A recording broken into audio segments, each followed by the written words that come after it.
Sveiki, Ieva! Tu šogad pirmo gadu esi žūrijas komisijā māksliniece gleznotāja. Ļoti interesanti. Kāds ir tavs vērtējums par šīs konkursa darbiem, tieši no mākslinieckā, no tā gleznieciskā viedokļa? Un kurš ir tavs favorīts no pasniedzējiem? Kā tev šķiet, kur ir vislielākais darbs ieguldīts, kas tos bērnus sagatavojas konkursam? Tā, man jāsaka, man liels pārsteigums par tehnisko daudzveidību, pirmkārt par tik daudz darbiem, cik es te redzu, ja, un par to dažādību.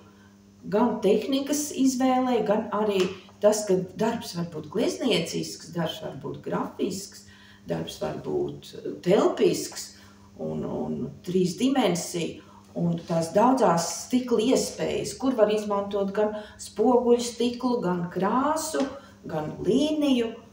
Tas man liekas, ka tas stikls ir tāda tik radoša lieta, un tik daudz dažādi darbi šeit ir. Es gribētu teikt par skolotājiem, ka katrs skolotājs tam bērnam ir ielīdzis, var redzēt, ka jūtas līdz virzīs to domu, līdz nonāk līdz rezultātam. Un gribētu pateikt paldies visiem skolotājiem. Īpaši, kas man tā vairāk uzrunāja, kur ļoti daudz un spēcīgi darbi, tas ir Ilze Remicāne, Rūta Štrausa, Ligita Ose, Santa Dalbe, Laura Rostoka un Māra Kārkliņa. Tās ir tādi skolotājas, kurām ir ļoti interesanti un arī izdomas bagāti tie darbi bērniem.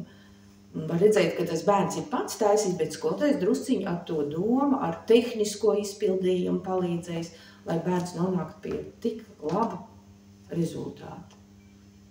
Novēlējums būs kāds konkursantiem darboties tālāk, attīstīt savu domu tālāk, ko viņi darījuši, un turpināt tādā pašā karā.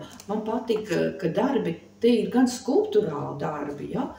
Gan tie grafiskie darbi, viņš ir katrs ar savu smalkumu, ar savu iespēju, ar daudzslāņainību, teiksim, stiklu to izmantot, kas ir raksturīgi daudziem te darbiem, savu oriģinalitāti. Ir darbi, kas varbūt nav, teiksim, tīri profesionāli, bet tā oriģinalitāte, kaut ko uzrīkstēties jaunu, kas vēl nav bijis, ja? Tas tā ļoti pozitīvi. Pamēģināt, kā ir, ja tu dari tā, bet nevis tā kā ierasts.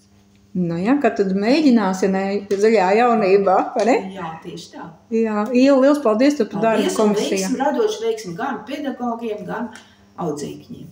Paldies.